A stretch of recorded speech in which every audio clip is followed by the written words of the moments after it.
What's going on is the Wolf, and we are back with another episode of the Wolf Has Spoken podcast. And I'm extremely excited as always, but I think I'm more excited today, man. I found myself joined by Q once again. I extended this 10-day contract. So yep, snuck in. You know about it. But we got a special guest, man, a Philly native, a Philly legend, you know what I mean, and multiple lanes from music to now film, you know what I'm saying, and amongst a couple other things, you know what I mean. Big shout out to the one and only Uptown legend, Black De Niro. We got Black De Niro in the building. Glad to have you here. This is where we insert the clap, but we don't got the clap, so we going, man. That's all that matters. That's all that matters. You know what I'm saying? But yeah, let's get into it. So, Q, let's talk, man. How was your week, man? Let's talk. My week was pretty cool. I know you crabbed me on the last episode. So I'm let Q talk. Yeah, last recording day. I didn't really get that invite, you know. But I'm glad to be here today. Extension on the 10-day. And other than that, smooth shit, regular shit going on. He be trying not to tell us about his life. We're going to unpack. But Black, how was your week, Black? My week was great. It was great. Strenuous, but great. Strenuous. He using words that I be using. That nigga smart. It was strenuous, man, because I'm planning a new film. So we had to set up for the casting call. So all week we had to make sides. Me and my project manager had to make sides for the people that's coming down to attend the casting call.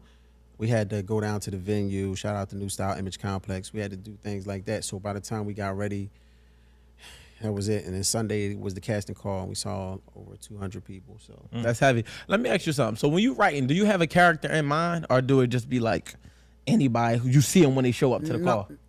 No. I mean, you can have a look. Yeah. So you got a visual. It's like an image, like that he looked like the guy, she looked like the girl for this role. You can walk in and then be like, they got the look. Please say you're going out for this role. That's what I be saying in my head. Like, if I know the person named Kim and I'm like, please be say you're going out for Kim. She be like, I'm going out for Ashley. You be like, So you never try to yeah, I flip. I always ask them that. You know, if you don't get the role that you're going out for, are you willing to play a different character or possibly an extra? But at that point, is it a bias though? Because you know that in your head that's what you want it for? Because if you can act, you're gonna be able to switch it up anyway. Mm-hmm. Yeah, you know that makes sense. sense. You're gonna be able to switch it up anyway. So yeah, it starts with the look, and then after that, everything that you're looking for, you gotta be a visionary. Have you ever tried to maybe force a role or a person into a role based on your look? Yeah, like, I tried to. This is Kim, that's Kim. That's Kim. I probably do more coaching inside of the casting call. Like, won't you try it this way or give it this, or I give them more background story on who the character is before they make their own background story, and then, you know, some of them, if they can't get it. I don't think it's too early to announce that I'm gonna be starring in a new film. Because you look like the joint you working on. You like Malik. Yeah, access. I just off camera we talk. No. But shit, we might as well, since we here, you know, we talking film. We already into it. You might as well give us a little brief synopsis of what to expect with the new film that you're working on. Access is a bank robbery heist. Yeah, my first heist. I've been waiting to do one of these. My man on a Wells Fargo bank, so I'm gonna be inside the Wells Fargo joint. And this is a movie, you guys. He's not gonna be don't get no ideas. Yeah, and you know that's where I got my name from, Robert De Niro. When I watch Heat, that's your favorite heist movie? That's my favorite actor, and that's probably is my favorite heist movie. Yeah. Okay.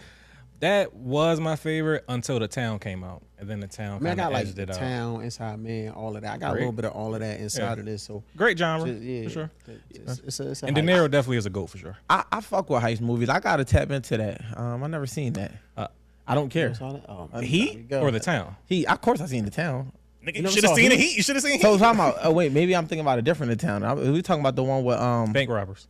Of course it's bank robbery. We're talking about heists. White people. Of course they white. Black people only had set it off. And it was not successful. And what was the other one? Dead Presidents. But not successful.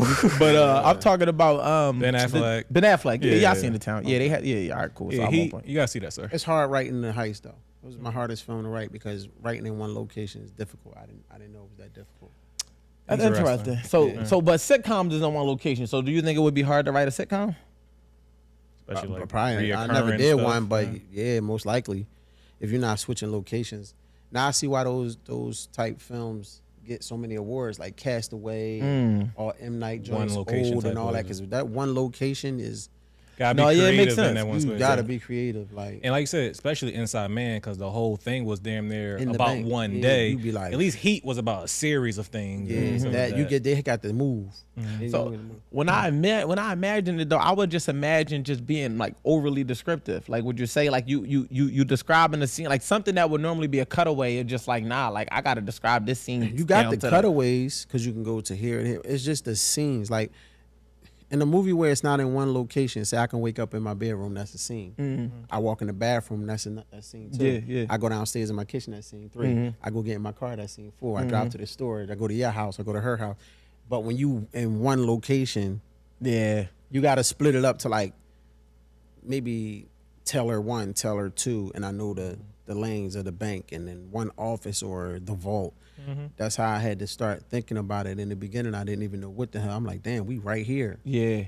So you know how they be having like the negotiator come in and all of that? Oh, yeah, I like, got those scenes. I'm about to Yeah, ask you yeah, because yeah. I'm like, does that count? Because it's like, all right, now you get to cut outside the bank, and Yeah, then you but- got communication channels happening That's that way. just a scene outside the bank Right, or a it's scene still somewhere. centralized It's around still, you got 40 scenes, 50 Yeah, scenes yeah. inside the bank. Yeah. And yeah. to think about even to build on that, I think about movies like I don't know you said M. Night Devil, the one in the elevator.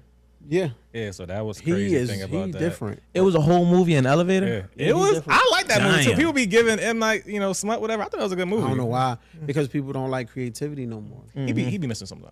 Yeah, He be do, missing but he something. just to do that once or twice alone and then have it be that good. I think he's Yeah. underrated.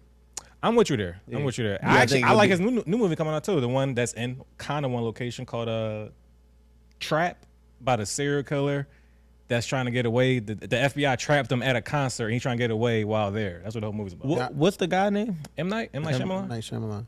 All right, now You know. Sorry. We talked about this I on didn't get on camera. this show. Why did This you? is we talked about this on camera. I told y'all like when it comes, I'm gonna be honest. Like I'm more like a reader. Like I watch certain films. I watch even And I when it don't comes. read. See, you see what I'm saying? So it's like we could talk authors, you know what I mean? But when it comes to like filmmaking, I know what I know, but I know what I don't. So, this don't like film reading. interests me because at one point I had my web show Undefined, and it's like of my generation, that's like one of the most widely known fucking YouTube series. I But never heard of it. yeah, whatever. He's the same dude that was in my DM begging for a scene. Don't let this boy lie to you on candid camera. I still got the paragraph was this long. It said like he wrote so much he had Exaggerated to smut, copy but I and paste. respect it. But no, yeah. So so it's like I was involved, but when it came, I guess like how we talk about like just doing the research in certain lanes, like I just never did it in film. Like I'm gonna be honest, like but when it comes to Some people authors, write like books. I fuck People with, read. yeah, I just don't read, bro. I don't like reading. I write myself can in write, the though, script yeah. and still don't like reading the script. I gotta like. That's the only thing I probably like reading because I know it's my story. and I Yeah, like yeah, to- yeah. I can fall inside of the story and I can see it. But to take a book and people be like, "Oh, this book juicy. I read it 3 times." I've can't- told him the can't do scripts that. that I've written in my past. Yeah, I can't do that. The scripts I've written in my Don't past. try to I've plug had- your career that never took off. I'm just motherfucker. letting them know. Why I'm you just letting had- them know. The scripts I read in my past, I get other people to read them. I don't read them. Like I read them. I get the audio. So this is the thing. I'm gonna put y'all on. So for me, right, I never like reading. I used to be a snooze fest. Like I tried to read because I don't read like novels. I don't read like storybooks. I read like self-help books. But one time I was on a flight on my way to Florida. I didn't finish a book cover to cover till 2019, and it was the 4 Agreements. And the shit was so ABC simple for me that I'm just like, damn, for one, he's speaking facts. So I'm just reading. I'm like, damn, this shit like a long ass caption. Like that's what I had to trick my mind into feeling like. That's a long ass IG caption. Something that I would normally read, right? So I'm reading. Next thing you know, I'm like, I'm gonna just do a chapter a day. Before you know it, I read the whole book in 24 hours. Man, so then I'm like, I'm challenging myself. So I'm like, all right, if I grab a book that's 300 pages and I read 10 pages a day, it's only gonna take me a month. But if I double up and read 20 pages a day, it's only gonna take me 15 days. If it's 13 chapters, I read 1 chapter a day, I can get it done in 30. So I started to do that. And before you know it, I just fell in love with it. He like, fuck that. I got a head. It sound good. No, but you gotta just find what interests you because you'll be surprised. Like Only you'll be book I ever read totally through was Story of the Prophets, and I was upstate. is that like a It's religious, a religious book? book, yeah. Yeah. But everything I never read nothing like that I can remember like straight through and all that. No, I get it though. I just feel maybe. like he like documentaries. Like some people draw information from different sources. Yeah, everybody And has their for- medium. Yeah, and it's like for me, reading has become that because that's what silenced my mind. Like I don't get high. I'm barely drinking, but it's like when I'm reading, I'm just like indulged. And then I write books. And if I would have never read But the I'm 4 writing a book. Agreements, huh? I don't read, but I'm writing a Nigga book. gonna write a book. I and tell not you all the even time, read. you can read, you can write without having to read. No, that's true though. But I feel like me reading the book gave me the confidence too though, because like you know how if you never directed a film, you feel like you can, but you feel like you're not experienced. But then you go on set, you be a part of a film, you're like, oh, right, I could do this shit. I feel like reading gave me the confidence to feel like, you know what, I could do this. Like, you know what I mean? That's what it instilled into me. Like, all right, now I want to be amongst the great writers. Like, these people is making an impact. You know what I mean? This book changed my life, so I want to change somebody's life. You know what I mean? So I'm gonna make y'all niggas read a book. Nah, I doubt it. But to slightly pivot though, cause you know we was touching on how we have different ventures and lanes of aspirations, stuff like that. Let's talk about like the idea of success, because we've had we all have done different things, whatever. How has the idea of what success means to y'all changed throughout your lives or different aspirations? What was success to you at certain points? What's success to you now? What do you think about that? I just think it's different levels of success. I feel like I'm successful because I was successful to me when I made my first dime off of rap. To me, that was successful. You know what I'm saying? Some people would think wait until they get to the clouds and be like, I made it successful. I don't feel like I've made it to where I want to be or something, but success is like what you feel. You know what I'm saying? Facts. That you what you call. I did put it like this. Anything that I've ever said I wanted to do in life, I've done it. No, fact. Regardless if it took off to the moon or what, I executed it. So to me, that's pretty successful for me. It's just about, you can always elevate. You never stop elevating. You can just keep going up. That's it. So No, that's a fact. I think to your point, like in a nutshell, just it's subjective. So like we all sit up here, we have our own idea like of what we consider to be successful. I think for me, success is just accomplishing my goals, because I feel like in the journey in itself, like the completion of it, like all right, like I think anything you complete was a success. It's not about, now granted, to the level and the magnitude in which you eclipse is going to be determined by your performance on that journey. But just being able to say, yo, like I went from first grade to 12th, I completed it. I wasn't fucking the valedictorian, but I was able to successfully complete high school. I was able to successfully complete college. So that's how I just kept that mindset with everything I do. Is like, all right, if I say I'm gonna do it and then I set out to do it and I'm actually able to do it, then it was a success. Now for certain things, I feel like I was more successful because it was like, oh shit, this shit went crazier than I even expected it to. But in itself, it just realizing like, all right, at this point in my life, it's just about consistency and like longevity. Like what did you do for 10 years, or what would you do for 10 years? And what that look like in 10 years from now, because shit, I know for me, just coming out of my 20s, shit, I did every different thing. Like I was like jumping all over the place. And people say, oh yeah, you were successful because I never seen you fail. And I'm like, shit, you never seen me fail, motherfucker. But I was there. Yeah, like I seen it. But now I look at it like, all right, cool. I proved that I could do everything I tried. But now let me prove to myself that I could do this shit for 10 years.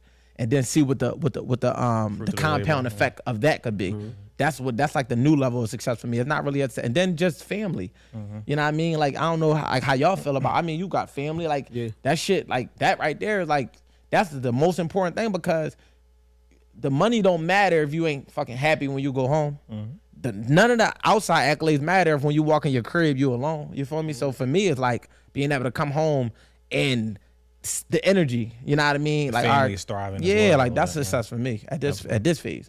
Yeah, and to piggyback off that, the slightly bit, I feel like people that come from like people that come from the hood or the struggle a little bit, I feel we have like a common thing of like, buy your mom a house and retire your mom and shit like that, right? Now, my mom, she believed in that, like she ingrained that to me. She's like, yeah, you gonna do this for me and this and that. Oh, you're a worker. Oh yeah, you gonna pay this and that, and I can't lie, like. Again, I love my mom. I always say I preface by everything, but she had a great balance of some shit that was like, but also just great love and instilling certain things in me. But as an only child, it did always have in the back of my mind, like, damn, like I do want to grow up. Let's say when I was a teenager and shit like that, young 20s or early 20s, like damn, I do want to get to a certain point to be able to do this for my mom, this and that. And then once like adulthood start coming in, it's like, oh damn, like no, trajectory's looking like this now and this and that, whatever. Bills are rolling. Yeah, like reality, stuff like that. It's like, all right, what is success to me now? What is me being is me just help my mama? Do I feel sufficient in that? Is me just being able to pay my mom bills and stuff like that, whatever? Is me just being happy? Me and my mom just having a thriving relationship? Is that also successful? Am I content with that, whatever? So I also just started thinking about that where again, like, everybody has like these lofty things, like you ain't a millionaire, then you nothing. It's like, no, of course, who don't want to be a millionaire? Who don't, shit like that. But also back to what we were saying, like just having that like thriving, genuine relationships, and as long as you happy, as long as you could satisfy with whatever you're doing, and you, of course, you could feed yourself and you comfortable and you could do shit. That's true. success is. Yeah, I definitely experienced the money don't bring you happiness before and throughout my lifetime. Talk about it. When I was in the street. Yeah. Give us insight. was it because though. like with everything that came with the money, or just in general, like it didn't matter? I don't know. You just wasn't happy It could with have it? been. It could have been my demons. It could have been whatever. I can recall vividly my 25th birthday. I had a 4.6 Range Rover. I had a Rolex. I had a tic-tac-toe Cartier. I had a chain I had just got off. I had like 20,000 in my armrest. I had plenty of money that I could have did in my car. But that day I just felt like I was gonna die. That's what I really felt like. I felt like I was gonna die. I felt something. And I was kind of right. I felt something. I didn't know what was going to happen. I tell people this story often. I didn't know what the hell, why I felt so down, and I had just turned 25. And I was already feeling like that throughout that week, but that day it was really serious. And that was the day my kid's mother went home and got snatched in the house by two people that was in there trying to rob me. And that's what led me to go upstate. But to say that, I say that to say this. I had everything that I wanted. Yeah, especially at 25. But I just wasn't Happy. I wasn't happy at some points. I appeared happy when I was on them DVDs where I was talking crazy. Yeah. But maybe that was getting me out of my, I don't know if it wasn't depression. It was just like, I don't know what it was. I can't tell you what it was. Yeah. But I wasn't happy. Yeah. I'm happy now more than I ever been. I was about to say that though, because, and you could feel free to correct me if I'm wrong, but I feel like maybe because you're more on purpose. Like I feel like you're on a mission when you're young. But as you get older, you get more on purpose, and it'd be less about just hustle. It'd be more about like fulfillment. And it's like you making an impact, you know what I mean, in a way that's different. Like, yeah, music, you could impact somebody's life with music, but it's like the conditions that we come from and what's normal to us, it's like that's not really something that we want to put out into the world forever, right? It's like at some point you're like, damn, I'm 47 now. I always felt like I was You know what I'm doing saying? wrong when I was hustling. You said you always felt like you were doing wrong? I always felt like that. From the time I always felt like that. Yeah. That's what people don't know. I always felt like I was doing wrong. But Yeah. it's an addiction, just like Yeah. anything else, Anything, especially right. if you're doing it on the level that I was doing it on. Yeah. It's an addiction. So, but I always felt like that. Because in my mind, I was never going to hustle anyway. Right. You Because just, my family was messed up off of it. You feel what I'm saying? Yeah. So I felt like I was never, that was my thing. I ain't never hustling. yeah. I ended up hustling like how they did in, what was that? What you call it? I feel Rich- like I Rich know what you about Porter to and say. Rich Porter and Oh, paid in full. Oh. Playing forward. That's I was how about to say started Snowfall. hustling like I said that. paid in full. What Ace? Or, Yeah, like somebody gave me something to hold. They went. Yeah. They was Oh, about to right, go down yeah. J Street. Yeah. Everybody, you had to go get your juice from J Street. You Yeah. couldn't- back then, I'm an old nigga. So, yeah, you couldn't just call somebody and get juice or whatever. You had to go down Jefferson. So I held something for somebody and went down, and I ended up selling it. And then that's how I ended up starting. It's crazy because I think I understand that guilt feeling, like, right? Because it's like I always felt like I knew I could do more than what I was doing, right? I always, no matter what, it started. So when you're young and you're impressionable and you're trying to find yourself, like you gonna accept whatever title the streets throw at you, right? So like the moment I started to, get respect in a certain way for moving a certain way, I'm like, I'm owning that. Like, all right, yeah, you know what I mean? Then I never forget, I dropped out of high school. I think I was in 11th grade at the time. And this girl I grew up with, like we grew up like from like 5, 6, 7, like that young type shit, like kindergarten, whatever. She just walk up to me, I'm standing with a nigga down my way, we standing on the corner, and she just like, you standing out here like you one of them dusty ass boys and da-da-da, like this, you better than this. Like, but she was going at me. She was cursing me the fuck out. I'm embarrassed like a motherfucker, but it's not really much I can say because in reality, she right. So then that shit, I say that because that shit set with me. So like probably like within like a week or two, I ended up enrolling back in school. But from that moment, it left an imprint on me that made me feel like I could always be doing more than what I'm doing. So I never, like, even like, you know how some people got the spirit of addiction. Shout out to her. Yeah, for sure. Some people got, and we still friends. Like some people got the spirit of addiction where it's like they can't quit something. I never felt like I was trapped into something. It was always like, yeah, I smoked weed before, but I could quit today. I gambled, but I could quit. You feel me? I do this, but I could quit. So because of that, it was like even when I was hustling, even that rush, that addiction, I always felt like if I found something better, I would say fuck it. You know what I mean? And it was like motherfuckers like that. I felt like some people that was all they knew and all they had, but for me, I felt like it was just like something that I was just good at. I was always good at being people. I was always good at I was a people person forever. So it's like, but in the streets, I feel like another thing I learned too is just like that shit really like the more charismatic you are, the more loved you are, the more envied you are. So it's like that in every industry, but I feel like the consequence ain't as detrimental as it is when you in the streets. It's like a motherfucker will literally envy you enough to really not want to see you living. And it's like, I mean, I get that. You still get that. but the nigga not. But it's different though because a nigga in the film industry is not going to harm you in that to that magnitude. But I don't. It's still. They would just harm your films. Don't let him use your location to shoot. That's kind of true. But when you come from the street, that's why I encourage a lot of young boys not to get in the street. Because when you come from the street, it's still something you always gotta worry about. 100%. It don't matter. 100%. As long as you're breathing, forever. you still gotta worry about it. It follow you forever. 100%. You know what I mean, the record that you got in jail follow you forever. Things that you did in the past, every people it follow you.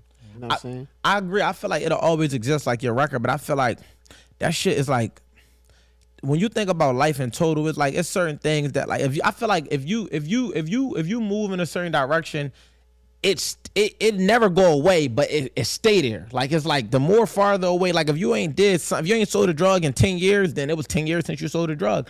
You less likely to get indicted for that. I'm not saying you can't. Yeah, I ain't worrying about no legal issues. No, I'm talking about drama too though. But I'm just saying, Less likely, yeah. It's just Let me less say likely. something. You know what I'm saying? The thing about that it's all different type of things that come with the streets. See, 100%. my big thing was envy and jealousy. Yeah. A lot of people was envious and jealous of me, even people that I brought up under me, that I showed nothing but love to. Yeah.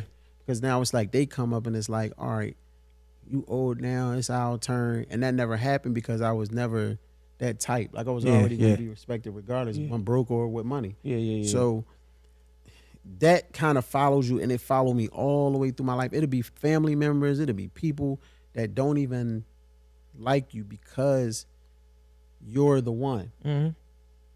Yeah. You're the one in the family. Sometimes in the family is it's a person. Everybody got the chosen one. The one. Purpose and this, that, and the third. Yeah. But when you that one, and then in your neighborhood, you're that one, and in the family, it's like that come with a lot of hate. I still get it now. I get it all the time. But I'm gonna tell you this though, when it start to feel so prevalent and it's like the presence is so strong, it just means you outgrew that environment, and it's time to like, cause it's like that nigga. If you nice and ball, you was the best nigga in the neighborhood. You cooking them, yeah. They not going. They're going to be envious of the fact that they can't get over. Eventually, you bullying us now. It's not even just the neighborhood though. But I was gonna say, but as you but as you grow, once you start to realize you getting envy in bigger spaces, that means you just growing. Because imagine if like LeBron probably hated by other NBA players or Curry or what, but it's like they at the highest level of it now. So it's like.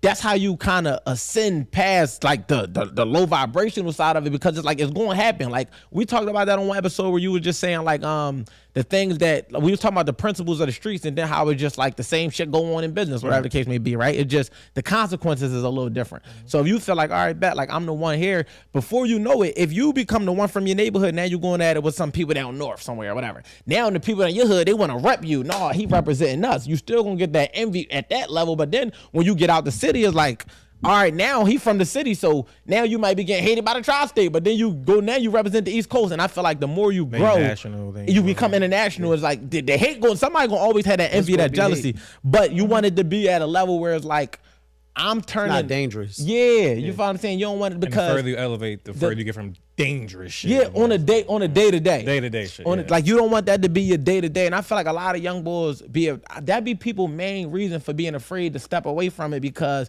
they be afraid of the collateral damage of walking away. It's like, damn, if they gonna think I'm a pussy, damn, is a motherfucker gonna try me down? I went through because that when I quit in the streets. You get what I'm saying? Yeah. But the thing is, what I learned is it don't really leave, because you never stop being who you are. Nah. You just start making different decisions on a day to day basis. And it's like, all right, I'm like, it's like a motherfucking lion is still a lion. It's like, I always say don't poke the bear. Yeah, you feel me? Like it's still, you know what I'm saying? Just because it's you feel me? Like it's still a bear at the end of the day. You know but it's still hate though. But you know how many filmmakers don't like me that don't even never met me, that I hear the whispers and people don't know and don't like me.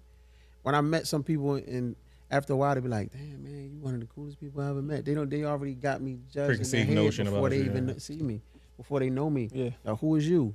How your second movie you ever did go on Netflix? Yeah. Where you come from?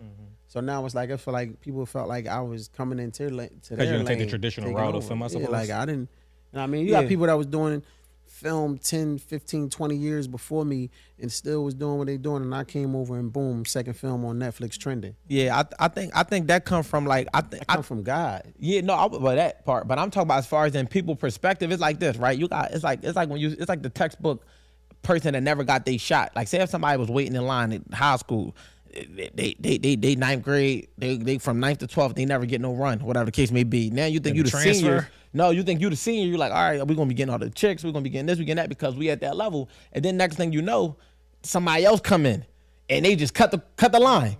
You know what I mean? Like I would never be one of them type of people, but we see that like I've been in that seat where it's like I come in and I do something easier than it was for the next person. So the person that felt like they had the seniority or they should have been due to it, they naturally gonna have that feeling. But like you said, it's like when you selected, you selected. You know what I'm saying? I just think that love is more powerful than hate, and it's like for sure. It's like. So it's like even when people don't know you, you meet them, you leave with love. They're like, damn, I fuck with that boy. Like, you know what I mean? Like, then he actually, and a lot of people, they be on the fence, and then people they be more so swayed by whatever, more so than the facts of who you are, just like who they perceive you to be and the opportunity Their itself. perception is going. It's like, so when they get a chance to meet a motherfucker, they like, damn, this motherfucker really different. This motherfucker really is. You know what I mean? I shirt off my back, man. I think you just gotta be comfortable in your own skin. You know how many people I saw pass me in certain areas? Eve, somebody I used to see every day, talk on the phone to, watch Cassidy come up and reach a certain level. You know what I'm saying? I met Siegel right when he just get ready to go to where I think he only had that song with the Locks at that point. I watched so many people that I knew. Oskino, you know what I'm saying? I met Owen 99. He's probably the first rapper that I met. And that was in the game. Well, not in the game, but the first person I met them. Besides Cassidy and them, because they was from my way. But I mean, like I watched so many people go to a different levels. I never got mad. I just knew who I was. Plus, I was getting money, so I didn't care anyway. but you know what I'm saying? It's like make it a little easier not to care. Yeah, I guess. I mean, I didn't care anyway, bro. Because it's within you. That's just me. Sure, like I just felt like I'm me. I'm one. You know what I'm saying? I know dudes that got multi-millionaires, own gas stations, own this, that, and the third, and I don't look at you like you different from me because you can't do nothing I can't do but buy more stuff. No, we talk all the time in here. It's most people don't have comfort within, security within, and then it just projected outwards in many different ways. That's how shit go wrong in the world. And that's why even my second book, The Art of Accountability, is just really about self-reflecting, looking at yourself. That's why we're going to talk about it. So we're gonna give you the breakdown real quick. Basically, it's a mirror on the cover because it's about self-reflecting, about looking in the mirror. You know what I mean? Honestly, self-reflecting, like beyond the pride, beyond the ego, beyond the persona and the perception.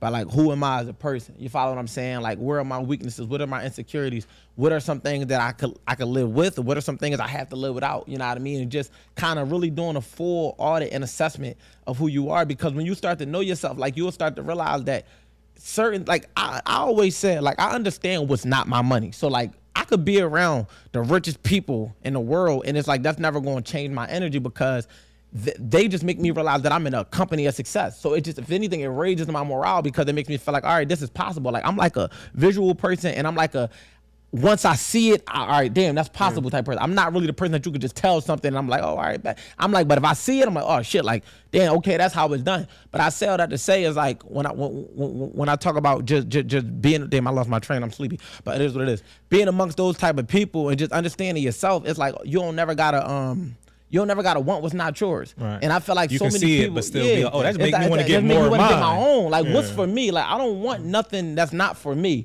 And it's like, even when it come down to motherfuckers, women, I never see a woman in a relationship and I want to pursue her. I like seeing people happy. I like seeing people enjoy themselves, and I want that for myself, but in a way that's for me, not in a way that gotta strip or deprive somebody of what they have. And I feel like people have a scarcity mindset, so they feel like, all right, well, if black shit going up, then that means it's less success at the top for me. Yeah, that's why I'm not scared to share my life. But because it's like at the end of the day, that can only make you better. Like I always say, if I couldn't win as a player, then I'm gonna win as a coach.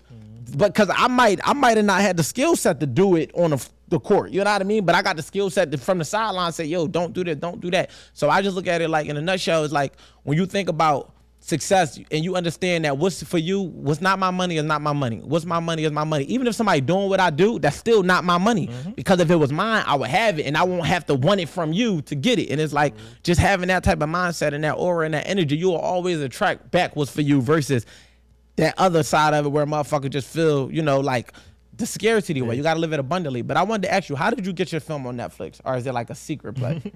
I don't want to put a film on Netflix. I'm just like, I just think it's dope. I was working hard. All right, that's respect. Next time. I was working. No, seriously, it was though. That's what it was. It got turned down the first time. It got pitched, and then I pushed it crazy throughout the year. I pushed it for a year. You know, put it on Prime, put it in on Xfinity, put it in the Red Box, put it on demand. You was pushing it. Yeah, you just tally up all the numbers. And when you start to numbers talk, you start taking people numbers. You start taking networks numbers, and it was a good film. Yeah, you know what I'm saying? It was a real good film. So when they saw it, I guess they was like, yeah, this, you know, what I mean? This makes sense. Let's do it. And then when they, you know, when they put it up there, it made noise. Yeah. A lot of people be on Netflix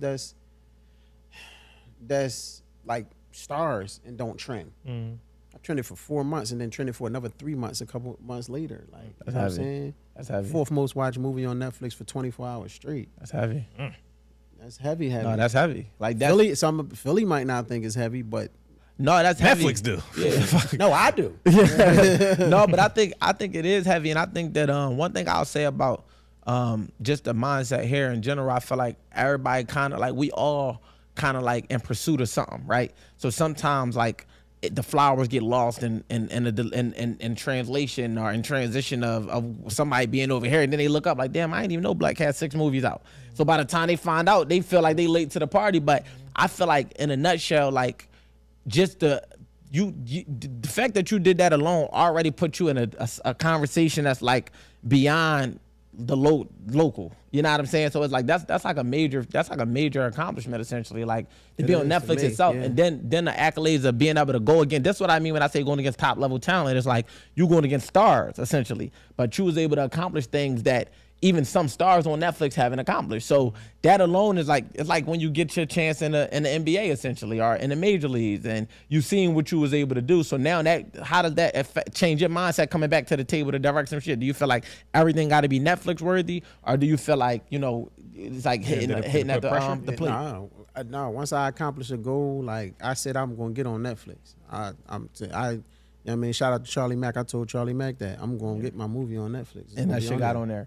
Yep. Yeah, because once I accomplish something, it's like, yeah, I want to do it again. But now, it's not no big deal because I accomplished it and I reached something. I reached the highest streaming platform, and it's like, you know, now if I deal with y'all, it's like y'all gotta give me some money. If y'all not giving me crazy money like y'all giving these other people, then we'll have to work something out. Well, no, I'm cool. I don't have to be there. One thing about me, I was blessed, man. I was blessed. I'm blessed. So I'm gonna make a way regardless, and I'm gonna put it. If they shut every streaming platform down, I'm gonna make money off of film, or something else gonna come. I'm gonna do something. You think it come from like the hustler in you? Yeah, I was always like that. I was always like that since I was young, man. Pumping gas, shoveling snow. We didn't pump gas too much because, you know, I'm older, so I used to collect cans. I used to have my little brothers collecting cans, and wisdom came to me without nobody teaching me. We used to collect cans. We used to go get because I grew up down north, 2803 West Oakdale Street, 28th and Lehigh. So we used to go get take a cart from 22nd and Lehigh, the supermarket that's still there. It probably was something different back then. Take it down there, collect cans all day, and take the money back. And I mean, put the money in the machine, get money, but the money wasn't coming right. So something told me, I don't know what clicked in me to like, maybe they go off a weight. And I'm like 10. So now we collecting cans and we stuff them with rocks all day. Smart man. And take them up and I'm getting more money. I had that. We know what he was doing to the work. Nigga hitting the can. We know. We know not the blue magic. I was always like turn 1 to 2. You, man. We used to as soon as that snow dropped, we was out there. That's how I don't understand these dudes today. As soon as the snow dropped, we was shoveling snow till our fingers damn near fell off. No pun intended. We was cutting grass. That's what he was doing. He's looking right. We was doing everything, man. You think I was bagging groceries. That back then used to be able to go in the store and just just stand at the yeah. end of the joint and bag the Yeah. groceries and take them to the car for people, and they give you $5-10. Like I was always like that, bro. Yo, it's crazy because Always. to your point, man, I feel like our time as well as pumping gas, I was cutting grass. I never had a job. So like literally like since the beginning, my mom would give me $5. I would take 3, snacks at our time was a quarter. I buy Good times. $3 worth of snacks and shit, sell it for double. That I do that every day. I make like $20 a week in school in like 7th grade. Like but that was a cool. And I for would me. work. You I would work. like you saying like a job? Yeah, I had plenty of jobs. No, but the bro. thing is, I don't got no no smut to a job. Just I'm never just did. saying, like, I just never had Plenty one. of Like, jobs, bro. I was 14 trying to get my working. I did get my working papers, but one of my homies, he altered my perspective on jobs, and I don't know if this was good or bad. But I remember at the time they was throwing parties. Like my generation was heavy on that, and like just before I got into it, I just remember I used to always hear him say, "Man, why would I go punch a clock for 2 weeks and make 300 when I could make $5K in one day of a party?" You know what I mean? It was like at the time as a kid, it made sense. And then when I actually started throwing parties, I started to see the money. How I'm old like, was you though? when I started to throw parties, Yeah. 15, 16. But see, when I was 15, everybody was hustling. Yeah. Everybody was hustling. Yeah, y'all And just- yeah, and yeah, 'cause remember I I was- kept saying I wasn't gonna hustle. I Yeah. started late. Yeah. I didn't hustle until I was 18, 19. That's I crazy just- for I that just to be blew late. fast. But that, It is. Because everybody, that's still young as fuck. everybody was hustling 13, 14, Yeah, 15. yeah, They was 'cause selling yeah. everything. Yeah. I wouldn't hustle. I didn't want to hustle. I was working at the car wash at H100 in Park. Yeah. Complete car wash. It's a different name now. Right there, same car wash at H100 in Park.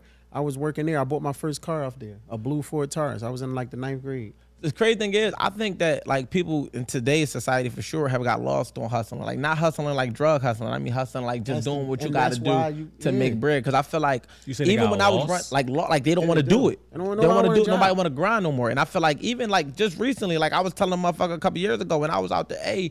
And like I couldn't get my business off the ground. I applied to drive Uber and Lyft. I had a goal. I'm like, man, I'm gonna do $200 a day. That's gonna be $6,000. I'm gonna tuck this. I'm gonna pay bills with that. And I was gonna do whatever I had to do to get my business where I needed it to go. But I'm like, motherfucker really looked at me like, man, you was gonna drive Lyft. I'm like, yeah, because at the end of the day, I'm out here. I don't have the resources I have if I'm in my city. You follow what I'm saying? Where I could just make a call, I could do that. And I'm not talking about illegal stuff. I'm just talking about just being a businessman that I am.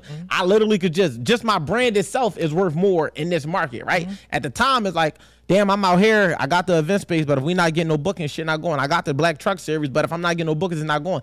And I don't have the connections I have to just be like, yo, let me do this. Let me promote you. Let me do that. So I'm like, man, I gotta find a way to get a cash flow. And I realized at that moment, I'm like, yo, a motherfucker would sit around with a car and a valid license and not do nothing to get no money. It's like, bro, you could drive Amazon, you could drive Uber, you could drive Lyft. You can't have too much pride to get some money, especially in this time as being men. And it's just like, yo, you got to be able to have something going on Being because broke never been cool. yeah, because your mind is freer when you got a cash flow. I ain't telling you to be rich. You need a cash flow. Just be able to know, like, all right, I know I got X amount coming in, so I can take care of X, Y, and Z. And then if I wanted to do A, B, and C to do more to be able to up my income, I could do that. But if you just sitting around thinking that some shit gonna come to you, I said it to my homie, like, success ain't about to come knock on your door. I ain't never seen an opportunity to say, niggas say when the opportunity come knocking, opportunity don't come knocking. Like you got to be in the right place at the right time with the right energy and being ready to receive that opportunity to even be able to recognize it. It been times where a motherfucker don't even recognize the opportunity because there's not money associated with it. They don't realize like they're like, yo, damn, like I'd be like, I could be on the tip like, man, all right, cool. Like you got you Black could be rapping, I could be rap at the time. Like yo, man, you come open up for me, man. Like, but you gotta sell 50 tickets. I'm like, all right, well, can I get 25% of my sales? Yeah, all right, bet. Say no more. I'll sell 50 tickets. Motherfucker be like, no, man, I want to check. I want to do this. Like, no, like you got to create then stay shit. home. I was just working. But then it's like, I do the show. Now I'm getting fans. I done made ticket money. I done sold merch. You know what I mean? Like, you got to create the situation. Don't wait for it to create itself because it ain't going to always be wrapped in a bow. Bro, I was just working. I probably didn't have a job now for a year. I worked all for the last 4 years. And I got money, bro. No, for but sure. But I only do film. But I was working. I was working at Pepsi in Jersey. I was working in the wellness Was you like center. driving or doing like the No, I was doing like the driving the forklift? not the forklift, the pallet jacks. Pilot jack. That's what I. Stop But and that's what I advance, had in my pallet jacks. mind. But I just called it. You know a what I mean? forklift. But you talking about a job that I was bringing home $1,600-$1,700 a week. I was making $6,000 a month. That's good. That's good. Like, I'm you in know there what I'm FaceTiming people for people. I'm calling Rick Ross and FaceTiming Billy and Wallow and everybody. Yeah. All my coworkers happy as hell. Yeah. And they looking at me like, why you here and all that. Like, I don't care. I don't have no shame and pride. I worked at the Wellness Center, 8th and Gerard. I worked at Clemens Food Group. I worked at the Glass Company, Glass Enterprise in Ben Salem. I always worked. when I stopped hustling in 2010, 2012 was my last case, and I wasn't hustling no more. What else was I going to do? No, that's real. I was still though. making rap money, but I was like, damn, what am I going to do? That's when I started putting my creativity to life. But it's crazy because that's what I mean when I say a cash flow. It's like it don't matter how you get it or what it is. It's just having some type of motion. Like people think like even when you think Not rap people. check, Not people. our people. Our people. All right, I respectfully say our people. It's crazy because even when I was a rapper, right? Like I would get paid for features. I had over 15 million streams. I had millions of views. Like I was getting paid, but that wasn't no real money. Like I might get $1,200 for a feature or something. I was like, for me, I can't say what every other rapper was doing, but I know like. But you had your sights on at the time. Yeah, I know what I was making, but it's like that still wasn't sustainable. It's like I wish that I was mentally more employable when I was younger and had that ability to be able to stay, because I felt like I struggled more than I had to not doing it, if that makes sense. It's like not being willing to go work. And it was times like I remember like when I was 18 and all that, I was just getting out of school that summer. I tried to go apply for Walmart. I never made it past orientation, and no job I ever applied for. I always got the job. I always could interview, but I never went past orientation. It was just like, man, I said, fuck it, I'm going. We found out of town spot, hitting that. We're gonna do that. And then I had like, it's like when you young and you get exposed to certain things, you know, because you've been up, you get exposed to certain things. Like it'd be a lot trying to scale back, but it's like when I turned 24, I caught my last case at 23. That was when I was like, man, you know what? I'm never doing this again. It don't matter what. Like, I'm just never doing it again. It don't matter. Like, I felt like I paid my dues and my respect. And I'm like, you know what? All right, this situation didn't even involve me. But because I'm a stand-up dude, I'm going to get penalized. It is what it is. I got to stand with that. But the fact of the matter is, I will not be putting myself in this predicament again. And I used to just pray to God. I remember I got a fucking home health aid situation for my step-pop. That shit was paying $700 a week for me to be his home care aid or whatever the case may be. And it was like, all right, you know, this was cool for me. It's like, all right, I'm going to sell these fucking T-shirts. I'm going to take this bread, and I had enough to pay my car note and my rent. And everything else was just like studio time because I was still trying to make it as a rapper. But when I went to a seminar, and shout out to Tam, she actually still is one of my mentors. She was, I forgot what the fucking term was, but basically she showed me that I was already, even though I had businesses up until that point, but I was just like bullshitting. She showed me that even being a hustler, I was already running a business. It was just a product I was selling that wasn't, you know what I mean, legit, whatever the case may be. Once she made me realize that the hustle was transparent across the board, the product just had to shift. It was up for me because that's what made me realize, like, damn, if I'm when you walking around, you marketing yourself, you saying, yo, I got this for that, yo, what you paying for that? You doing market analysis and you doing competitor research. You finding out who got what for what, all how that. to scale, expand, all these different things. And when I realized that this was the same shit that's happening in business, it was like, all right, cool. But even in business, like motherfuckers try to act like it's not always what it's cracked up to be. Like we be having some slow times too. So having a gig like that pays a good amount of bread, like you a dickhead. Excuse my language, y'all know I do curse, but you an asshole. You a bit. No, I ain't gonna say all that. I try to get a lot of people jobs. You that's an why asshole if you don't take a job though. That's why I talk how I talk. Go, man. Go find you one that's like you ain't gotta work something. Be the fucking receptionist. Go find you something that's chill overnight that fits your life. Yo, I'm telling you. Do that. Well, some people not. The only time I didn't work was when I was hustling. All my 20s and 30s, I didn't work because I was. He was moving around. Yeah. This guy's good. But it's like you like the rapper is to very work. much If still- I gotta work, bro, I'm gonna work. I don't see how people can be hungry and don't work. And that's why. And every job I went to, I was cool with HR. So a lot of I know That for a nigga. fact I He's offer HR. people over all type of jobs and they won't work. But you know, when I say our people, like I said earlier, let me reiterate on that, right? Because a lot of people be like, "Oh, here you go, it's our people, this and the third." Yeah, I was a part of that problem too. We look at things different. We raised different. We think different. Like you're an only child, you said, right? Mm-hmm. So your mom would do things for you that the average person that was struggling wouldn't, and we would look down on you because your mom doing what she's supposed to do. Right. You sitting here saying, "Man, I want to buy my mom a house," but really the houses are supposed to get passed down. Mm-hmm. Our mom and dad supposed to leave us the damn house. Absolutely. I'm leaving my kids everything. They leaving. They got trust funds. They gonna leave. They gonna have houses. They gonna have everything. I would never. But that's how it's supposed that's to how it go. should be. You know what I'm saying? But we look at it getting out the hood to buy our people's stuff, and then we if you get a car because your parents bought it, it's like, man, he didn't get that. I got mine out the mud. His parents bought him that. So why? So what? That's how it's supposed to be. Or you got case money. Whatever. If you got case money, they didn't look at your money Like the nigga that got shot up and almost died making his money, which is dumb. Like, but we always a part of that problem, and it's sad that some people still are. Yeah. You feel what I'm saying? It's like we look at things wrong. You get a job and it's like you frowned upon because you getting your money, but really they be the ones that win in the end. I be telling all my nephews and young boys that like when you die and you go to jail and you crippled and you paralyzed and you that mailman that was a mailman since he was 19, he gonna have benefits and health insurance and all this stuff, bro. He gonna get all the women that's tied that you can't get no more. All that stuff happened like that. So we were just raised different, thinking that certain things was not right. But they really were. It's the right way it's supposed to go. And let's call a spade a spade. Everybody that's hustling ain't getting that level of money. Like it's mailmen that really make more than 80-90% of hustlers. Like it's like people chase the anomaly of everything. It's like motherfuckers not chasing the statistics of what's really happening. They chasing the exception versus the rule. Meaning like, okay, 1 in 10 people succeeded at this. They chasing a 1 instead of paying attention to the fact that nine out of 10 motherfuckers didn't. Catastrophic So it's failure. like, you know what I mean? So it's like, yo, if you could understand, like, if you could take a job, right? So let's say if you're making fucking $5,000 a month, whatever, even less than, let's say you're making $4,000, right? For you making $4,000 a month, right? I think that's more standard for the wages of today's time. Motherfucker making no, but that was good. Like cut my taxes off. But that's good. Like I'm saying, like a motherfucker making $50K a year off for about 3-4 months.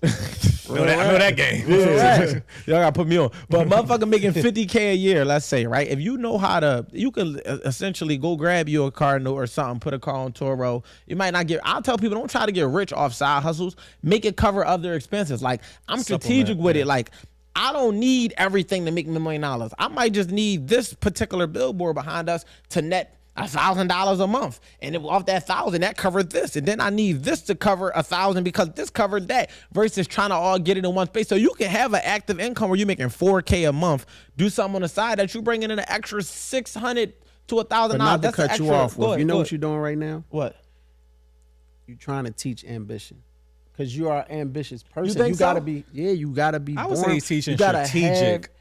It's still everything starts from ambition and drive. You got the strategic plan because you're ambitious and you actually go do it. You attack it. That's true. I can see that. I can see it from that So perspective. I always tell people all the time, I can teach you how to write a script. I can teach you how to write a rap. I can teach you how to do a movie.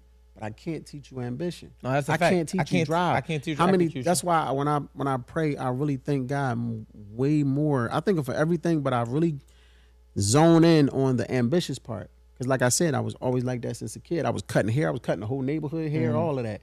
So your ambition will not allow you to sit around and be broke. Your ambition will not allow you to sit around and don't chase your dreams. It won't allow you to sit in one spot. That's why when something closed, I opened another door. When I was rapping with Off the Hook Entertainment in South Philly and Mike quit and every other person quit, I went and did something else. Yeah, because that's ambition. So the way you saying it seemed easy to you, like why can't you just take this and do the billboard and do this and move that over and they don't know that. Yeah, or they know it, but they won't. They won't think act they're on it. capable. Yeah. No, they won't act on it because they be lazy. Yeah, that too. A lot of people don't have the ambition to go. How many talented people you know that got 1,000 mixtapes inside of the studio, but they never released nothing? Yeah. Or got clothing designs. I run into somebody every 2 years for 10 years. You hear me? You follow me? Every 2 years for 10 years. Yo, man, I started my book, man. Started the joint. So I run into people every day. Started my script, man. I help people. No, but I said every 2 years for 10 years. Yeah. So then when I run into them 2 years later, yeah, man, you made that, bring that movie out. Nah, man, I'm still writing that joint, you know. Boom, boom, boom. Then I see them 2 years later again. All the way up to 10 years. So, and this is really true. Yeah, and no, they for didn't sure. move nothing yet or put nothing out or even attempt to try that or do nothing. So you got to have that ambition because ambition make you push through even life. Because people be like, no, I ain't do it because life be life and all. My grandma died. My mom died. You know, I lost my cousin. My best friend got smoked and I went to jail. I be like, I listen to all that and I be like, bro, this going to sound crazy, but it's just an excuse to me because we all got the same story. I did all of that. But so would you say whether OG street family, anybody, big brother, anybody put that in you? You feel it was always natural? No, but I was the big brother. I got an older sister, but I was the big brother. I taught myself everything I know. I had no male figure in my life. I met my dad when I was 18. Found him through the Yellow Pages. That's my dog. I love him to death, but that's how I met him. And we ain't about to just breeze past you finding your dad in the Yellow Pages. That's how I tell us found the him. backstory, nigga. Like, That was the story. Just randomly looked like. what made you No, pick my up the Yellow mom. My Pages? mom just used to tell Like, me what like, led you there? all I know is he That worked at nigga. the Philadelphia gas company. So Oh, I alright. just look every day for months until I alright. found him. You feel what I'm saying? So I didn't have nobody to teach me nothing. I had one uncle, my Uncle Muffin, rest in peace, my Uncle Muffin. But all my Uncle Muffin taught me was hustle. He was the one who got me the job at the car wash. He was the one to hustle, to fight, and all that stuff. And then my uncle that passed away, that got me out of foster care, taught me things like life lessons, like, yo, 1 minute can cause a lifetime of pain, and teach me how to tie a tie, and teach me things like that. But everything I've learned, God gave it to me. Nobody sat me down I understand that. and for told sure. me how to do it, and Yeah. taught me how to be a good father, and taught me I naturally a great father because I didn't have one. So just naturally, I don't want my children to feel what I felt. So I was a great father. You never saw me with an entourage. Never. I had a million dudes with me, but you never saw me with that. And when you ever see me with a guy, bro, you never see me with nobody. I'm always with my kids, or I was with a female. Yeah. So that's just your ambition makes you. Man, I had Bell palsy, left side of my face dropped. Kept going. I had a blood clot that started in my lung where I almost died. That they said they never seen nobody survive with that massive blood clot. Kept going. Sat on my mom's deathbed and talked to her while she shriveled away from cancer. Kept going. I went to jail. Kept going. Went upstate. Kept going. Went to boot camp. Came home. Kept going. Got shot in my head. Bullet still in there. Got well. Kept going. You know what I mean? My brother got shot up. Almost died. My other brother went to the feds. It's so much. I got the same issues everybody else, the average black man got. And then some. Damn near 90% of us, and then some, right? I came up in foster care, shelters, group home, all that. The ambition will not allow me to stop. So No, you yeah, have to I have could dig that. ambition. It be people that be telling me these stories, and I be like, I feel you. And I only can say I feel you because I went through it. Not because, we'll say things like, your mom died. And like, damn, I know how you feel. And you don't, because your mom ain't never died. My mom's dead. That's why. In them So I know situations, how you say, I feel. You You say, know, I it's my feel best for you. friend. You don't say, I know how you feel. Exactly. But Say, we I all feel got a for habit. you. I used to have a habit Yeah. of doing that too. Like, I know how you feel. And I didn't know how you feel till mine's died. Yeah. You feel what I'm saying? So it's like, that life be life and stuff to me is an excuse. You know what I mean? People, No, I'm facts. coming to the next casting call. I'm going to do this. I'll be there for sure. But life be life. And I lost this person. I did that. All right, cool. I mean, if you just lost the person and you got to go to the funeral and all that stuff, fine. But the person's times out of 10, it's gone. an Like when you excuse. say reality stuff to them, they don't get it. The person's gone. No, yeah. I can't sit around and sob on it all day and be mad about it. I'm going to be still hurt tremendously. But you got to they're carry. gone. You got to Yeah, but find you a way don't to stop. carry with you. You know like, what I'm saying? You got to carry it's- with it's you. what you going to do? without Sit letting there and it anchor destroy you. yourself? Self-destruct?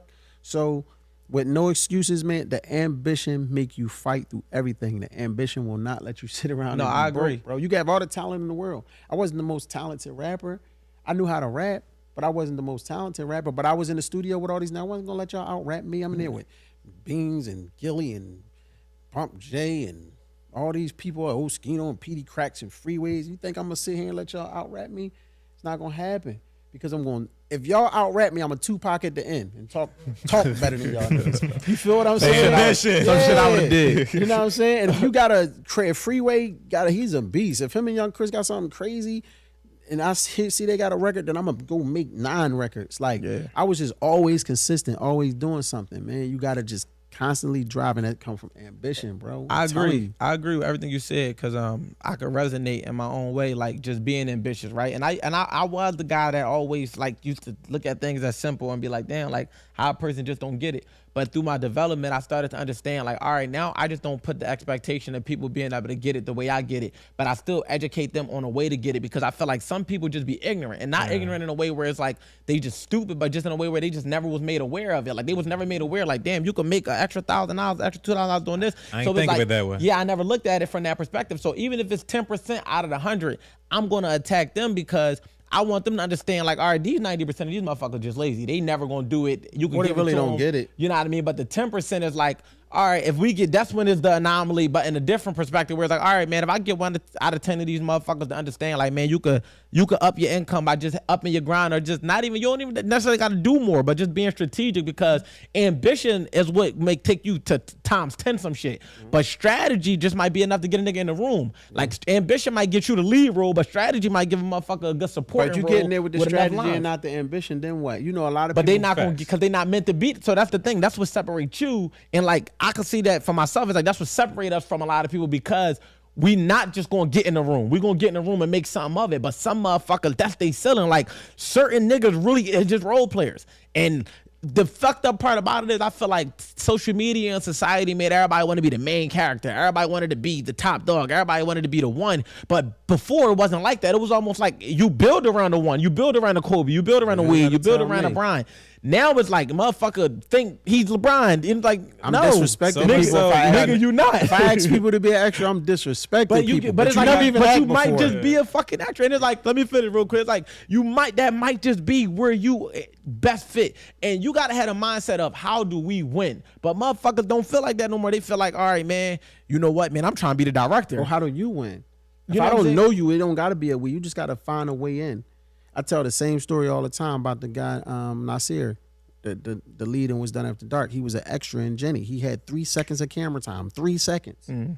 And I only watch like right now I haven't sat back and watched Was Done After Dark yet. Like sit down and watch it from a fan perspective. Yeah. I'm watching it in my dreams. I'm watching it as I'm writing it in post. I'm seeing it on set. I'm seeing it at the premiere, but I'm hosting 400 and something people, so I'm not really paying attention. I'm looking at the reactions. If I'm getting them, are they laughing where they supposed to be laughing? Are they jumping where they supposed to be jumping? So I don't sit back and watch it from a while. So it took me about 4 months to sit back and watch Jenny. Yeah. And I'm sitting there watching it, and he's at the end, and I saw him for 3 seconds, and he was no talking or nothing. Literally had 3 seconds on film, and he was just bodying it, just his body language, his aura, his facial expression was just bodying it, and now he went from that to a lead. Yeah. The person who played Jenny, my project manager and the vice president of my company, Beyond Beauty, she came from a little detective in Jenny to girlfriend number 2 in Jenny to Jenny. From Jenny to D and Dope Girls, from D and Dope Girls to Chanel and Was Done After Dark to the vice president of my company at the casting call running the whole situation. Because she came in there to get what she come to get. Like, I'm from the hood. I'm leaving with something. Like, you got to be. Some people be thinking they don't want to be extras. Oh, well, I'm only saying one line. I'm cool. All right, well, be cool. Yeah, I think that's just people feeling like that's the main character syndrome. It's just feeling like. But they don't be ready. They think they ready. But though, look, because you coming from a director's, I'm talking like you come from a director's standpoint. And you right, but I'm thinking when people come into these spaces psychologically, they might think they got an IG platform. They might got buzz in the neighborhood. They not viewing it from your perspective lens. They viewing it from what they think they gonna add to the set, and they think that they should just get that opportunity just because of their perspective value. But they know they don't deserve it because I be in the room with them. Like, you know, like You're literally not even built for this right now. You know how people realize that acting is harder than they think when they get into that casting call room. Yo, it's funny. Then they realize it. Yeah, because reading lines, like I did a fucking relation skit with Kai in Atlanta, and I used to, like, it's easy for me to play a role when I'm playing myself. Like, they're like, yo, just be you. And it's like, all right, that's what you're saying. Like, that's easy. But when I had to be a motherfucker that I don't agree with, like the nigga was like living off his girl or some shit that just wasn't me, and I had to become a different person. He like, yo, you still acting like Wolf. Stop acting like Wolf. And the nigga name was like Danny or some shit like that. Be Danny. And I'm just like, all right. So I ended up doing it, but when I really watched the performance, I'm like, I still don't think part of me could not accept being that type of person because that's not who I am. So I was like, you know just what? got a body. I'm not an actor. Acting shit. Yeah, no, I'm not an actor. I can probably do a role if it's in alignment with who I am. But if it's something that's way left, I would have to really take time to study that. Really study people that's like that. Yeah. Really get professional help and respect the craft. Because motherfuckers just be disrespecting film. They just think like I'm gonna just show everything. Film has been hoarded out because people just think. I feel like social media kind of like warp the worlds of what we view. That's what I'm saying. It just that's why some people don't even come to my casting calls. Yep, because they know I'm not playing that. Yeah. All that, throw me in the game, coach, never. Put me in the game because you're my man, never. Put you in the game because you're my family, it's not happening.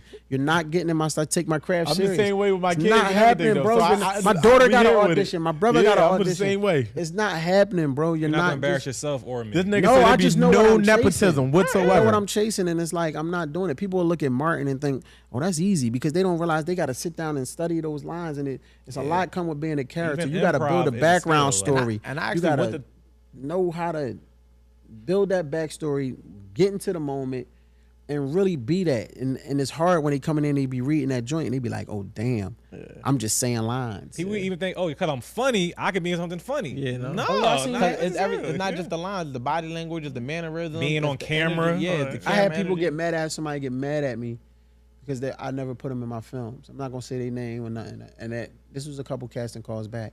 He's mad at me because I didn't say their name. I didn't put them in the films. They finally come to a casting call because I kept saying you got to come to a casting call. But this person did all the skits, everywhere in their room, everywhere in their place, and I'm just looking. I'm like, that's your comfort zone. Mm-hmm. You could do 1,000 takes. You home, ain't nobody watching. You don't know what's going on. They got in there and the paper was like this, and they couldn't stop shaking and they couldn't stop. I thought, hold on, wait a minute. They couldn't get past 3 lines because now the pressure's on. You ain't just running your own little show, and that's different. It's different when you get in there. You got to really. I'm reading for that role. It's Fuck not that. easy. Give me the script. I'm reading for that lead. You know what I'm saying? And when people take it serious, please record this. Certain things you say to me is not going to get you on my film. It's going to give you 1 strike. Put me in the movie, I can cry. 1 strike. Put me in the movie, I just want to be the girl counting the money with the lingerie on for the dope man. Strike 2. Put me in the movie, dog. I just want to lay something down. 3 strikes. I'm not doing typical. You're not going to put me in that box where it's like, who got the drugs? He got the drugs. Pow, pow, pow. We're going to run around, slide on these niggas. And I'm not doing that, bro.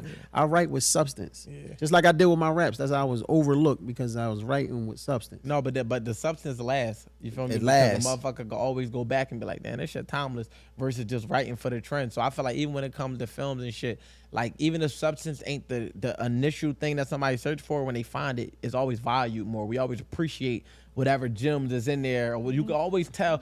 It's like you could tell when something is made with love. You ever eat some shit like, yo, they put their foot in this shit. They took their time, and you can always tell when something is rushed. Like even when I'm in a crib and I tell my girl that, I be like, yo, I can always tell when you rush, and she's like, how? What's the difference? I'm using the same seasoning. I'm like, it's just the energy behind it. Like you can tell the way the food tastes when it's rushed versus when you actually feel like cooking. Like I always know when she just slapped some shit together. Like I'm like, yep, this was slapped together. It might look the same, slapped together. This is just put together. I write for people that read credits. Yeah, that's smart too though. Because I'm that person. I read credits. Like I pay attention to the production assistant, the DP, the motherfucking. I'm looking everybody up. Yeah. I think I'm gonna watch a movie. Somebody he read credits. No, when I do, no, I don't watch documentaries. Doc whore.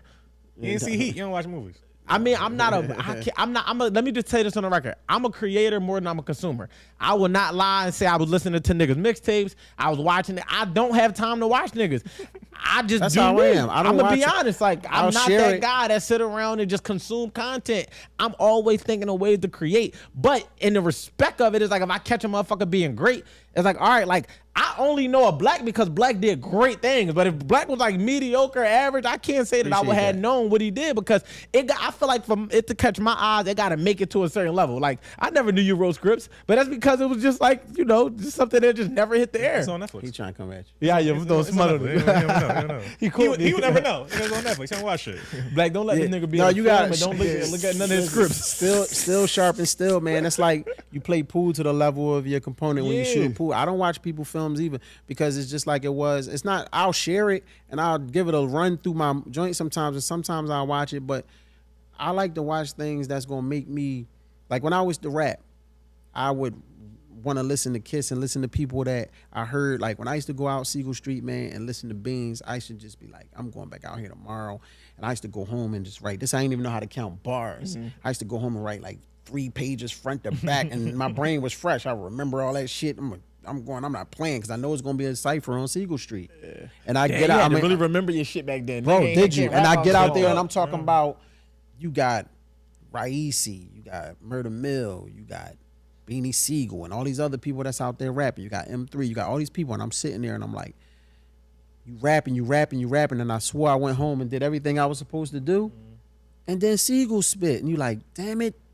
Fuck. Nigga like fuck. Back to the drum. You feel what I'm saying? My third page. So that's how it is with movies. That's why I watch M. Night. That's why I watch Jordan Peele. That's why I study Spike Lee and Jordan Peele, and I study Jordan Peele fire, bro. Are you serious? That's where you lost me at. You ain't never seen nothing as creative. I ain't gonna say never, but it's rare to find something like Get Out, bro. That is tremendously crazy. That's a classic. That's you think he started to force it after that? I'm not gonna say that. He just don't got it. That's just crazy. That's a classic. He did that. Yeah, that right there. Sometimes that one bomb like that, bro. Like I ain't taking it from him. I don't think you gotta have 5 classes. I think just to be in the it'll be good too. Can we get good? It'd be good too. To get to 5, put you at a different level. But you get 1, you in the book. M. Night, Quentin Got Tarantino, multiple classes and good. So I'm saying Yeah, they different type of beasts, whatever. But you know, So it's like, yo, bro, I watched that type stuff. Right now, we just watched Rat Man joint. The dude from BMF, Rat Man. He did Supercell. I heard that was good. Fire. Okay. Oh, Add to my list. It's on a Netflix, It's the on show, yeah. Netflix. It's a I gotta sit six down part and, series because one day. I watch that type stuff because it's so creative and it's not like the same thing. It's Yeah, like I even heard when it you was do good. a film, like even in a film, like I haven't put drugs in my films. You never even seen drugs in my films, except it's more to the story. You just think you did. You think you see something because I might leave that The curiosity for you to there. think, and you might think that, but you don't see it in Was Done After Dark. You don't see it in Brush. You don't never see that. You know, you saw a little bit in Brush in the beginning, but you don't see it in Jenny. You don't see it. You know what I'm saying? And everybody like, oh, we gotta have a sex scene. Everybody fucking like it's porn and all that. Not doing that. I'm not doing it if it don't make sense. It gotta make sense. Just because this is what we think we have to have. You know what I'm saying? So would you? Because like my favorite genre is rom coms. Like I watch probably seen all of them. Favorite one or few I don't favorites. have it's too many, bro. I just like they all the same to me. Honestly, it's just different characters, but the storyline is not too much different. But it just be like the little wittiness to the little corny jokes, and they ain't Yeah, I really know what you're fun, talking like- about. But I'm just saying, like, would you ever see yourself doing like a rom com, like in a sense? I see myself open to anything, bro. I do anything that makes sense. I got a comedy written already. I'm just not doing it right now because the budget ain't gonna allow me to because I spend my own money on my films. I got an action film that's crazy that's already written. So when I meet somebody, I'm ready. I got like 4 or 5 scripts that's ready, like ready what to about, go. What about collabing? Like, you know, we were talking about the posters that's around. I've one of the I've people that's a collabed with director. people Would you that collab? quit. I listen, let me tell you something, bro. This is what I'm telling you again. A lot of people won't collab with me because I'm black. A lot of people won't come to me for advice because I'm black. Not black because I'm Black De Niro. They don't want to. So which black are we talking about? Black De Niro or your skin? Like, don't ask him how. if Tyler Perry say something to a crowd for these same people that won't come seek advice from me, they'll be all eyes and ears. And I feel like, bro, I'm better than him. That's really gotta so it's like it's like defund they Tyler don't Perry. they It's won't. over. We gotta stop it. I'm just serious, bro. You We gotta just stop the trash. you can have the craziest ideas, the craziest visions, and try to give it to people. But if you're not on an A-list, they'll listen to Kevin Hart, they'll listen to Will Smith, but they won't listen to me.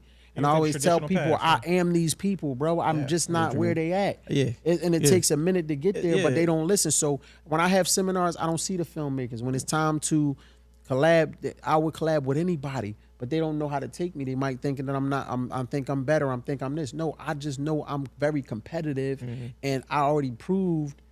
If we wanted to get to a part where it's like, okay, well let's talk numbers. Let's show numbers and see if you really messing with me. You're not. It's not going to be too many. You know what I'm saying? If any, and it's a reason for that because I'm talented and gifted with it, and I'm not saying that they not. And I would love to collab with a lot of people, but they won't. I can't give them advice, or they won't come to me. Proof should never be taken personally. Like that should be something we push people to do. Like I should want you to go out and go to LA and pursue film because city aside, it's bigger opportunities out there. So it's like if you want to get past Tyler Perry or the next person, you got to go to that arena. Yeah. So it's more like you going to an away game. Motherfuckers should be cheering you on more than it should be about being left behind because you got to carry in your heart. You know what your end goal and what your intentions are, and you just got to go play on that level, get to that level, and then stay true to what your original intentions were, which was to come shed light and spread love. But I think that like if you never turn and look ahead to what you're working towards and you kind of like keep like looking back, it's like it's gonna always be that attachment to it. But for me, like I completely separated my mindset. Like once I moved and I started to realize it was more opportunity, it was just like, yo, you know what? I want to do as much as I possibly can, get as big as I possibly can. And whatever I do on that journey organically, however that come about, I'm going to just maintain being me. And I always tell niggas, I'm cool with being cool. Like I don't really, like, I don't know. I just be cool with being cool. As long as I got respect for a dude got respect for me. And it's love. It don't got to be love. Like, you know what I mean? And I say that to say it's like, but I know I'm going to show love because I'm going to lead with love. So if you like, all right, I'm going to lead with love. I'm going to put these particular opportunities in front of you. You're going to get love for that alone. And it's like even motherfuckers will see that and be like, all right, cool. Like I value what is happening. Or a motherfucker might just feel like it's just happening. And I feel like it got to be okay either way. Like motherfucker got to understand like, I don't know. I just superseded. I already see myself as past all this shit. Like I be looking at like the highest level. Me too. You know what I'm saying? It's like I can't really think about what happens on a day-to-day because then my mind to be here. And it's like, no, my mind ain't here. My mind is like on being the best author. Like, how can I be amongst the Don McGuire Ruizes and the Robert Greens? And, I don't even know who they are, but it's shout fine. out to them. You know, y'all know who M whatever M Light. M. Night. M. Night. I know who M. Night is. is. You feel me? But everybody got their arena. But I'm just saying, like, when I think about this shit, it's like I want to inspire motherfuckers to know that it's possible, whether indirectly or directly. That's what I'm saying, bro. I don't really care about nothing else because we got 24 hours a day to like do what we can. And it's like sometimes I can get to you, sometimes I can't. But every time I'm still gonna do it out of love.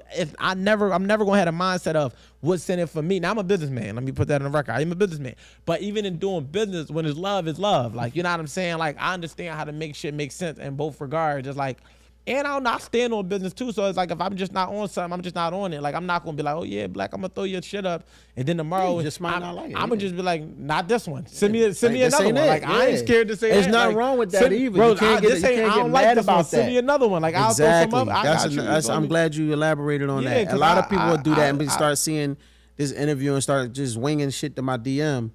Like, I'm not going to go to work. I'm not going to go to work. Oh, he for gonna you. show love. Say love. Now they cussing me out. You ain't you was up there fraud. You ain't do nothing you said you was going to do. Where we at, man? We got. Oh yeah, we got. I know you had a question for us. Ask Black what you got. No, for no, us. I was going just to piggyback on all of this shit. I don't know if you ever seen the movie The Shining. Not The Shining. Doctor Sleep. Dr. Sleep? Doctor Sleep. Who's that by? I don't remember, but The Shining, you might heard it's a big horror movie classic, whatever. But they actually did like a 30-year prequel, whatever. It's not important. The thing that's dope about the whole story, underneath all like the horror type shit, whatever, is actually really about just protecting your shine. And people in the world are trying to steal your shine. And I think it's a dope thing to watch, of course, to get into the whole story about it, but that's really the whole thing about the movie. Certain people have a shine. Certain people see the shine in you. And people in the world are trying to always, constantly, in pursuit of trying to steal other people's shine. And what is it called? Doctor Sleep. Dr. Sleep. Doctor Sleep, that's what it's about. Yeah, I looked So I that up. always think about that. So You may not recognize you got the shine, but as certain people in this world, their whole pursuit is to steal other people's shine, dim other people's shine, because they realize they don't have it. The only way for them to even have a glimpse of light is to steal others. Yeah. Yo, I just want people to win, man. I'm about to say, tell us before we slide. We went 40 minutes over, so we fuck with you. Rare. Yeah, this is Rare. super You was talking rare. that shit. Yeah, but tell us about Access real quick, and whatever else you got coming up, and yeah, we're gonna go from there. We're working on Access right now. We aiming to start production the end of next month, which is August or early September. What's Done After Dark is like, it tore Tubi down. That was a blessing. What's Done After Dark. Shout out to everybody that was a part of What's Done After Dark. Shout out to Roland Magic, Paris Watkins. Shout out to Beyond Beauty. So many people that helped out on the set and that did so many things. The production team. Was Done After Dark. Jenny's still making numbers, and ironically, I just checked all my numbers today, and Dope Girls shot back up.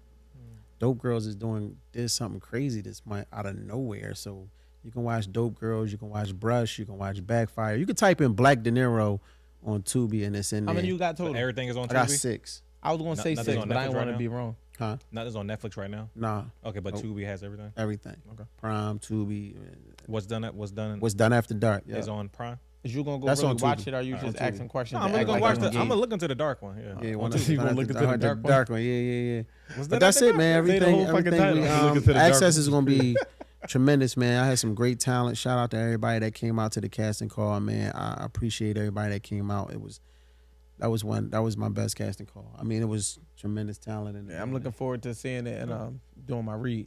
I'm definitely gonna watch it now. Absolutely. Yeah. And shout out to all the Philly filmmakers. Shout out to everybody, man. Shout out to Jimmy the Saint. Shout out to Yama. The Probe is coming out. Shout out to everybody behind the Probe. Shout out to Boom and Filthy Rich. They got y'all drawing coming out. Shout out to Top Model Yama with Body to Kill for 1 and 2.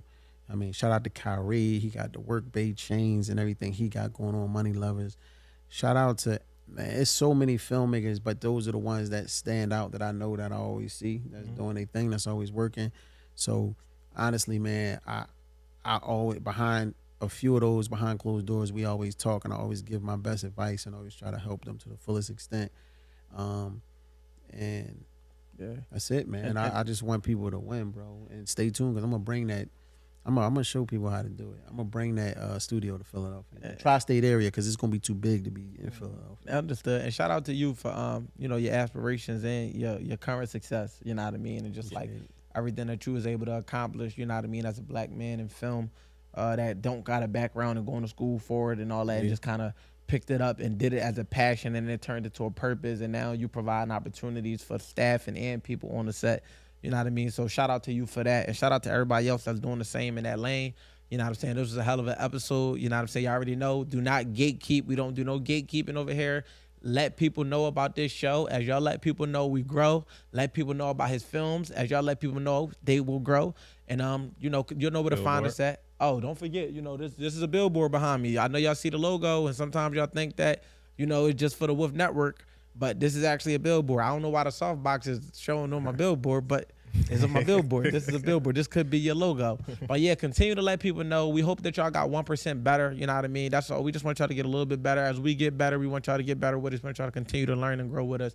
You know where to find me at Wolf WSC. Where can they find you at, Black? At Black De Niro _215. And I got a billboard down Live Casino for What's Done After Dark. And we about to put one in the biggest box in Times Square. Talk about it. Q, where can they find you at? Right on Q Live, and that's right as in the right side on QUE Live. Right on Q Live. And make sure y'all follow the network page at wolfnetwork.wsc. Subscribe to us on YouTube at Wolf Network. And yeah, man, just stay locked in. Until next time, we'll see y'all soon, man. The Wolf has spoken. We out.